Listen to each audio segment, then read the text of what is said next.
Hello and welcome back. We have more Magic the Gathering content brought to you by the Tabletop Gaming Club and Richland Student Media. I am Jack. I am Tommy. Tommy is here with his pre-release kit for War of the Spark. We are going to be continuing our tradition of doing a post-release tournament for War of the Spark, playing with the decks that we built at our individual pre-release tournaments at our local game stores. Funny enough, though, none of us have gone yet. Tommy's the first one to buy one. We are all unable to go to the actual pre-release event, but we're still going to continue the tradition. I'm actually going to be going this evening to play a sealed event and get my pre-release kit. Fortunately, there was some left over. But for Steven and Monty, we're going to have to try to get them one. But all that being said, we thought it would be fun to do my most favorite thing in the world, at least Magic the Gathering wise, besides actually playing the game, cracking open sweet, sweet packs. It's the mystery, it's the gamble, you never know what you're going to get. And this is what you get when you do go to a pre-release tournament. Pre-release kits such as this, inside are going to be what contents, Tommy? So for War of the Spark, what they're doing now is every pre-release kit comes with promo cards. In the past, it's just been one, though. In the past, it's just been one. However, this time around, because there's so many Planeswalkers in the set... 36. Yeah. They're putting one rare promo, but they're also putting one Planeswalker promo. Awesome. So, 2 promos, 6 booster packs, and a useless spin-down die counter that nobody really uses or treasures. Some people like them. They're all right. If you're a collector, it's yeah, cool, right. It's a thing for collectors. Why don't we just jump right into it? This is something that you might see when you go to a pre-release event. People are going to be opening up their pre-release kits. What's the first thing you're going to look at when you open that up? Promos. Go for it. Let's do it. Get right into it. Right.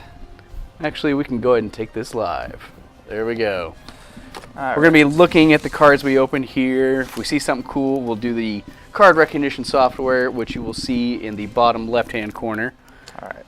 So we're going to see how this recognizes. I don't want to open Yeah, don't open it up. You can get a better penny for that. Davriel as our Planeswalker promo. It got it. A very good guy. So this is reminiscent or represents the Planeswalkers with no plus ability. Yes, these are the uncommon Planeswalkers. Sweet. I love that they're at lower rarities. And then we've got Plane-Wide Celebration. We'll see if I have no idea how this card works. The plastic on the top may be preventing it from working. We'll just read it out.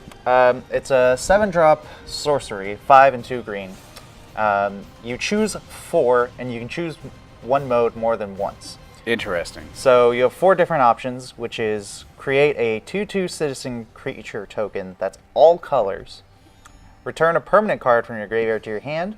Proliferate, which is one of the big things in this set. I didn't think it was going to be cool, but then I played a little bit of this on Magic Arena, and I was like, oh, that is useful. Oh, it's and we'll get to gross. that. Well, I'm sure we'll talk about it a little bit later. But and then the last mode is just gain 4 life. So, in other words, this 1 7 mana can gain you 12 life if you so chose. If you so choose, yes. Or 4 2/2s.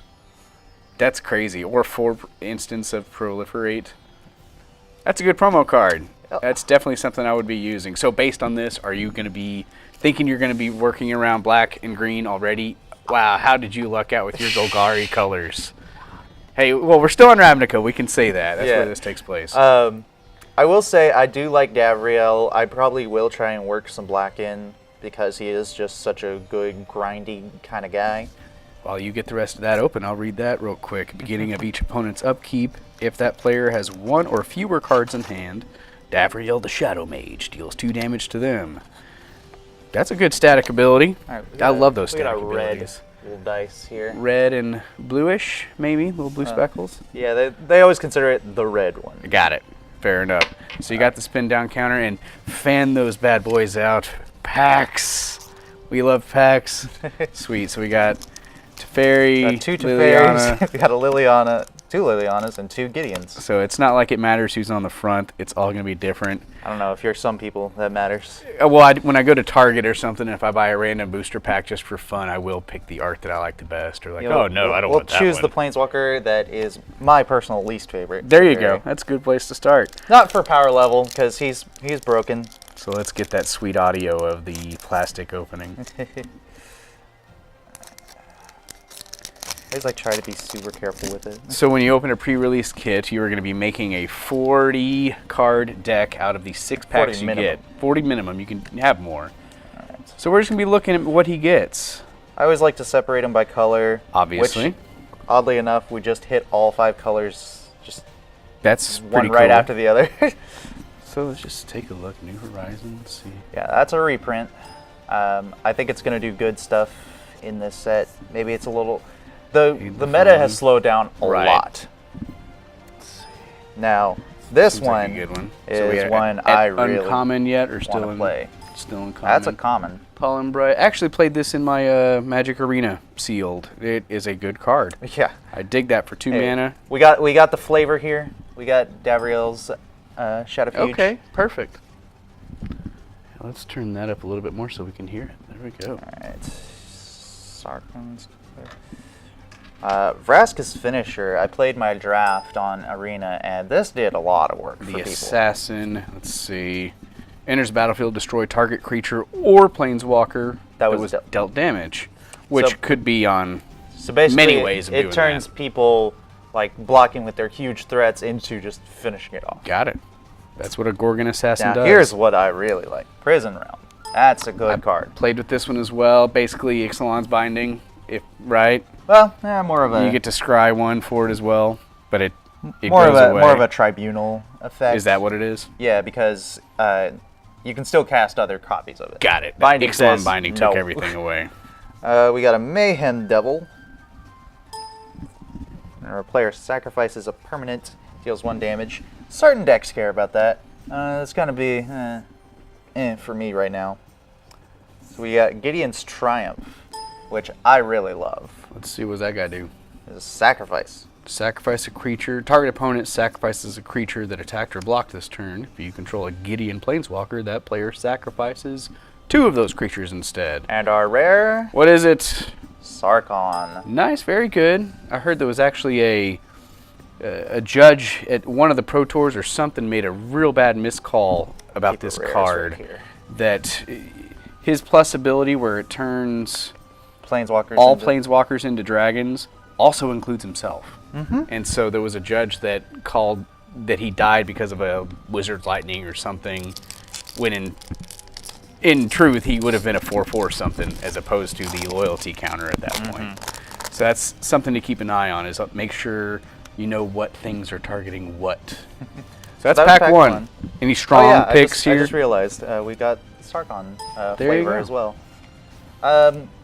So my green's looking good with just these two cards. The green and black. Yeah, at the this black's point. looking great. I do like these 2 white cards, the Prison Realm and Gideon's Triumph.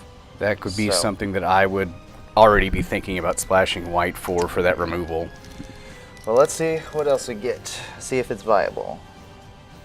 Some zombie, Minotaur, warrior things. Here's one card I played in draft that really makes grinding matchups just that much quicker. Because it's just, Was it say? you can be unblockable. Okay. We got a Thoughtseize-like effect. Now explain Thoughtseize before explaining this card. I keep reading that and I don't quite know what it is. Thoughtseize says you look at a person's hand and they discard a non-land card that you choose. So it's a little bit different from Duress in that it just targets hits more anything, things. yeah. Got it. So I do like that. We got a big old worm. We got a Bomb. nice little wolf. Got a wall of runes. I like that one. More combat tricks for white. Let's take a look at that wall of runes. 0/4, scry 1 when it comes in to battle. Alright. That's some really cool art, I think. I like that We'll one. get to the uncommons. We got Jace's Triumph. Draw 2 cards. If you control Jace, draw 3. We'll see if we get a Jace at some point. Got an Eternal Taskmaster, which I think comes in against grindier matchups. Maybe Oh, some definitely. recursion in there. So there is a Planeswalker in every pack, right? Is it always the rare? No, it's not always the rare slot. Because there are uncommons. Got it. Got the God Pharaoh's statue. Whoa. Which is a pretty good one, I think. Yeah, I mean, if they Seems can't, really it good, is a eh? 6 drop. Maybe not so much in limited then. I don't know. I ran one in a draft and it was just kind of just there. Yeah. Maybe it is limited filler Well, then. I spoke too soon. Uh-oh. What did we get? We got a chase. Okay, these packs seem like they're like really well lined up with each other. Maybe that's not just these packs. Man, I got the Gideon's Triumph. I need a Gideon. But I think this whole set is synergistic as all get out. Like the way that things are just working with everything. At first I thought it was all over the place. But now that I'm seeing it like from a little bit of games and more in person here, yeah, I played Blue I wonder Hulk. if it'll reach or recognize tokens. Tokens I don't think are in the database. We got a Vojo. We got Yeah. a nice little Tulsamere wolf friend. We will see if we can get the foil effect. Oh, it's kind of showing up. There we go. I told you it'd focus. Finally. Nice. All right. So now we're gonna move to my next least favorite, Gideon. Very good. So it's not a spoiler, but the story has already been revealed that Gideon sacrificed himself to help Liliana or something. I've been trying to follow the story after years of not caring. And it seems like a decent story for at least this conclusion. Big bomb. There's never a bad hexproof card. True. Hexproof is broken and a pain. I wouldn't say it's broken. It's just a pain. Although, unblockable is also a pain. I like unblockable cards in Limited. More zombies. This card, that just screams value to me. Even it's mana fixing, but you do have to pay 2 to get that mana of any color. That's why. But it's cheap, and it's a 2/1. I mean, early game could really mean the difference between winning now and here's losing. one thing. It's just all the keywords. All the great. keywords. I think it's great for limited. That's your bomb right there. Ooh. If you splashed white, maybe. Bolt bend. What is that one? I like big. I actually saw this yesterday. My friend was playing MTGA, Mono Red Goblins, and he wanted to settle the wreckage, and this guy pulls this card and switches the target from himself to the other to my friend, and it was just like okay. Yeah, it's like that. My favorite thing to say, like if somebody ruins my plan that I'm gonna play this big awesome splashy card and they switch it, I'm like, oh well, that happens. We got a Tybalt, which is simultaneously a fan favorite and most hated. Yes, Planeswalker. He's a favorite because he was so the bad. Worst. Originally. Ooh, is this any good though? He starts with 5 loyalty and he will get. And he gets 5 of those little candle demons from Footlight Fiends. Yeah. All right, we got Enter the God Eternals. That card I want. Even though I don't really play blue or white, I would splash white for that. Or that's black. Oh, it is black. I thought it was white. Blue black. I mean, that's just insane. It the value out of that. Yeah. Hard to cast, maybe. Nah. But well, anything with 2 colors, you know. Yeah. We got some more unblockable shenanigans. And so to be clear, in this video, we're just revealing what you might see when you open up 6 different packs. Tommy may give a little bit of insight into the direction that he may go with his deck build, but we're not doing a full deck build. That would just take a little too long, I think, for the time we have allotted. But we may talk about certain synergistic things. Yeah. And so one of these things in limited, card draw is everything. You want to get to that bomb as quick as possible, right? Well, and you just want to have answers and answers. There you go. Yeah, so it's never a bad idea to have anything. So it's another. Speaking of card draw, got Tamio's Epiphany. Tamio, one of my favorite personal planeswalkers. That was Tamio from Innistrad. Was the first planeswalker I ever got out of a pack. Good black card. Dude, total value, 1 mana, lifelink, and haste on a black card. That's insane to me. How is that common? Like, what about that screams common in their eyes? I want to know. that uncommon, at least. Cruel Celebrant. Good for the aristocrats. I'm about to say sacrifice and do stuff. Yep. We got a Flux Channeler. Anytime I cast a non-creature with Proliferate. So that is something I may need to consider for like my standard type deck. Well, I guess I would have to have counters on stuff. We got the all-color Citizen there. So you have that card, the token. Okay. We got Vraska Swarm's Eminence So it's already looking pretty heavy green and black for you, Yeah. I would say, at this moment. Considering your promo cards, considering this guy, again, I mean, you can't beat that early game. And then with Vraska way on top, you know, get that out there. What is her -2? Great Assassin. Yeah, I mean, that's just... So she's basically making that Gorgon Assassin right there. Mm-hmm. You got some good picks so far, man. Let's see what the rare mythic is. Ooh. More green-black shenanigans. So this is the one, choose one or all, one or more. That's just the pure utility answer card. It destroyed me in draft. Gotcha. All right, now we get to my favorite planeswalker out of these three. Liliana finally is free of the chain veil and her contract with Nicol Bolas. It's almost as if I know what I'm talking about. All right. More Kitty common cats. goblins. A lot of goblins. So red is looking pretty weak for you. You do have Sarkhan, but... Yeah. This guy. Love this guy. It's just random. Enters the battlefield. You may put a land card from your hand to the battlefield tap. 1/1/0/3. Now. Yeah, great. Stops early red game mono. Sure. All right. Uncommons. D-Spark. Love it. Yeah, absolutely. Great. This is like a... well, kind of similar to the exile creature with 4 power or greater. I can't think of the name all of a sudden. Just a 2 mana with a number 4. We got a Gleaming Overseer. I have not seen this one. Yes. It's great for the zombie decks. Zombie token decks. I am looking forward to putting together some kind of a mass thing for like maybe my next standard deck. I like the idea of casting something, but then it makes this happen, and then it makes this happen. Like, value.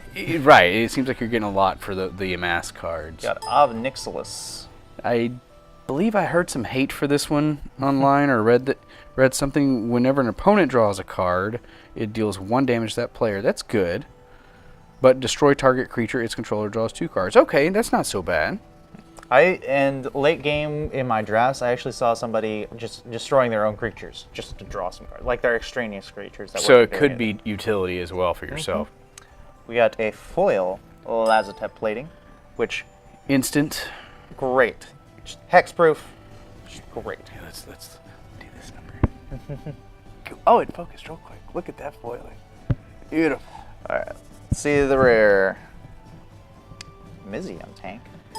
That is what I want to add to my Is It deck. This could definitely take the place of, I think, some Drakes in some deck, because, I don't know, the trample means that it's just going to always be getting through, and if you have lots of ops, or if you're jump starting something in a standard deck, that can just get nasty real quick. All right, it's the last pack. It's the last of the gambling. What do we have? Some common stuff. This one has gotten a lot of use, or heard a lot of horror stories. They get their big old baddie out, and then all of a sudden, not so much. It's one of the few cards that can deal with the zombie gods very effectively, because it takes away the zombie god ability to get back in the deck. Yeah. Like I said, card draws everything. This is also mana fixing. So it's just great card. Now, this card I thought was hilarious. Unlikely aid. Yeah, just Gideon riding a Rakdos. big old demon. Oh, is it Rakdos? That's Rakdos Nice. himself, yep. So was the Rakdos Guild not in favor of Oh, they just like Bolas? chaos. They just wanted a show? Yeah, but, yeah. I like the flavor text. No one will ever ride me again, Gideon. Expect no further favors. Alright. Good one. This one is also really good. Just removal is great in any form. Exiling is good in any form, and I'm a big fan of the Wanderer in general. Seeing a new Planeswalker with no backstory, with an awesome sword that just cuts through. It doesn't even cut through anything. It just erases it. Yeah, it uses kinetic energy is what That's in the story? Yeah. Cool. We got a Blading Edge. Up to 1 target creature. What? Gets -2/-2, and then you amass 2. That works. Yeah, so. I like giving stuff -1, -X, especially when it's not a counter, because it just happens. Like, there's really not much you can come back from on that. It just changes the number, and if the toughness is 0, it's gone. We've got Ugin's Conjurant. What is that guy? It's Spirit Monk. Awesome. Yeah. That's a really cool, it's a colorless card, but it's got like blue artifact-y flavor to it. Dig it. Oh, with the artifact-ish. All right. Wait, uncommon still? Yep. Ashiok. Love it. I love it That's so much. That's a good one. In fact, I want to build a modern... Like, I saw a Demir Mill list with this, and it just shuts down so much stuff. It shuts down Arclight Phoenix, shuts down Dredge. That's really good. And with 5 uses of that, I mean, that's awesome. And you could play it in either a blue or black, which you could technically play it in where this. fetches are Everything. Just great. All right. Last rare, mythic. And it is a mythic. Nice. What do we get? Finale of Revelation. This is the one. Is that Niv Mizzet there, or is that Bolas? No, that is Ugin. That's right? Ugin. Okay. Yeah. He's in Bolas's meditation realm. Got it. So, draw X cards. If X is 10 or more, instead shuffle your graveyard into your library. Draw X cards. Untap up to 5 lands if you have no maximum hand size for the rest of the game. So exile it. You have technically 10 cards and 5 open mana, just all at once. That is a good finale of that one. So let's talk just a little bit of strategy on what you're leaning towards. Obviously, I think it's going to be green-black. Something. I don't know. I mean, I definitely want to do black for sure. That's you got a lot in there. Yeah. There's a lot of cards in here, and I think you have how many planeswalkers that were blackish. What's great about these hybrid mana is they can go in any of the decks that run those colors and just those colors. So Vraska and Ashiok, because they are hybrid mana, you can just pay black and it's all good. However, I do have a lot of blue. Like red's looking pretty weak in terms of numbers. Yeah, we're probably gonna say no to the red. Just right off the bat. I'll just take those off your hands then. I'll just put that in my pocket right now. How about that? I don't know, that Wanderer Strike. You want all the removal you can get in Limited. That's just what I've found works The green best. is kind of weak as well. Like, you got a couple of good things, but at the same time, it's not necessarily viable. What about the early game ramp stuff to help you get into another color? You know, it's not worth the spot that it might take up. It may not be worth it, yeah. You know, blue, we've got Jace, we've got Finale of Revelation, and I do want to do the black. Maybe your blue is looking pretty strong. So Enter the God Eternal is also a really good option for playing blue-black. Now, the only thing is I would probably splash white for some of these really good white removal cards. Which you have the artifacts to support that, right? Exactly. Such as that. The one thing that I am kind of like, not necessarily upset, but kind of... You do have 2 Prismites here. Is the fact that we didn't get all of the guild lands. Oh, like no doubles or no double lands. If it were me having 2 of those would definitely have a spot in any limited sealed deck for me. To me, that's just too good to pass up. Yeah, so probably gonna lean towards blue-black, maybe splash white.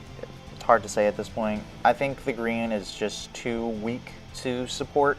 Got it. Like, we've got a couple of bombs in green, but it's not necessarily like the best thing. Any multicolor there that's going to lend a hand? I mean, we do have the Gleaming Overseer, which is blue-black. You know, gets some good. He's got a really big butt. Right. 1/4. But also in favor of splashing white, we have D-Spark, and we have Cruel Celebrant. So, just really, really good cards for those colors. So Esper might be the way we're going. Esper being blue-black? Blue-black-white. Blue-black-white. I'm still learning my 3-color combo names. Well, very good, man. Is there anything else you'd like to add before we close this out? Well, is Davriel and such going to have a place in it? If we're doing the blue black or even Esper, Davriel's definitely coming in. He gets rid of answers. He gets rid of, anything that someone might have. Very cool. At the later game, he'll start doing some damage. Right. This well-placed shock is never a bad thing. To the face. To the face. Well, very cool. We have seen a sample now of 6 packs you may have opened at your pre-release event, but this is what it would look like for the next pre-release that will happen. If you were interested in going, I would highly suggest it, because I feel that the pre-release events, I think it's my most fun way of playing Magic. I think it's a really even playing field. Everybody's truly seeing the cards in person for the first time, even though there is spoiler season. Right. But I think it's an even playing field, and the most skilled, amazing player can still have a very poor pool to choose from. And depending on that, and the least skilled player may get the greatest cards of the set. It just makes for a fun gameplay and a fun experience, I believe. So we are going to wrap up here with Tommy's reveal of his 6 packs that were in his amazing pre-release kit. Who we got there? Gideon and Liliana. Nice. And he's going to take these home, build his 40-card deck. I'm going to get my sealed pre-release kit tonight. Well, you're not supposed to reference time in these videos because it's online. I'm going to get it very soon. And I will be building mine and actually playing with it. And hopefully we can get Mr. Steven and Mr. Monty a pre-release kit soon. So, all that to say that we can bring you the next War of the Spark post-release tournament that we will be playing right here in this exact studio at this exact table to determine who will be the 3rd champion of the 4 of us, which I'm going to be playing Steven this time. We realized that he and I haven't actually played together yet. Yes. I'm not quite sure how that worked out, but it's just how it was. So it's going to be you and Steven, and then me and Monty. Right. And so it'll probably boil down to you and Steven again, just like round number 1. All right, well, I guess if there's nothing else left to say, hope you enjoyed opening the packs as much as we did, because, again, it is the gamble. It's fun. There's nothing like opening a pack. You just never know what you're going to get. It's kind of like I was going to make a Forrest Gump box of chocolates joke, but I'm not going to. Well, that's going to do it for us here. So everyone enjoy the upcoming post-release tournament the next week, 2-ish, depending. Oh, it's also finals time, so we'll have to work around finals. But we'll get it to you. So with that, I am Jack. I'm Tommy. Peace out, guys.